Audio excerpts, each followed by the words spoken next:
Another day, another basketball stories na naman ang pagkikwentuhan natin.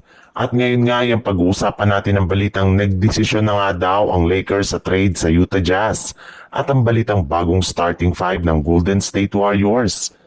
Kalat na nga sa social media ang balita na hindi na nga daw kukuha pa si Walker Kessler sa Utah Jazz ng bagong contract extension.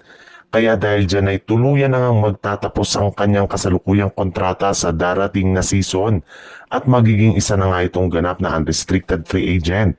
At upang maiwasan nga ng Jazz na mawala ito, nang wala silang nakukuhang kapalit ay plano na nga nila na i-offer ito sa ibang team na interesado sa kanyang batang big man, kagaya na lang ng Los Angeles Lakers na matagal lang gustong makuha si Walker Kessler. Ang problema lang ay nagkaroon rin naman nga sila ng hindi pagkakaintindihan ng Lakers dahil gusto nga daw ng Jazz na makuha si Austin Reeves at 2 draft pick bilang kapalit ni Kessler sa isang trade which is agad rin naman ngang tinanggihan ni Rob Pelinka.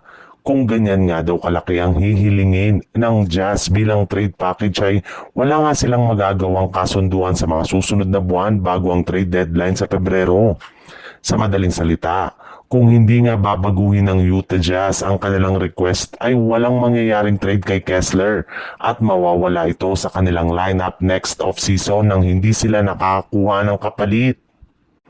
Sa ibang balita naman, kung ang ibang mga team nga ay busy na sa kanilang ginagawang media day at training camp, andito nga ang Golden State Warriors na siyang nag-iisang kupunan lamang na busy pa rin sa paggawa ng move sa free agency at trade market.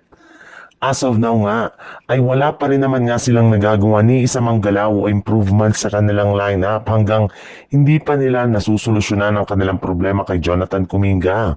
Pero sa kabila nga niyan, ay meron na rin naman nga daw pong nakahandang mga plano ang Golden State Warriors once na masettle na nila ang kalagayan ni Kuminga ngayong off-season. In fact, buo na nga daw po ngayon ang kanilang starting lineup na kinabibilangan ni na Stephen Curry, Brandon Podziemski, Jimmy Butler, Draymond Green at Al Horford. Yes, kasama na nga agad sa kanilang starting lineup si Al Horford since inaasahan nga na pipirma na ito ng kontrata sa team na agad-agad pagkatapos na masolusyonan nila ang sitwasyon ni Kuminga sa mga susunod na araw.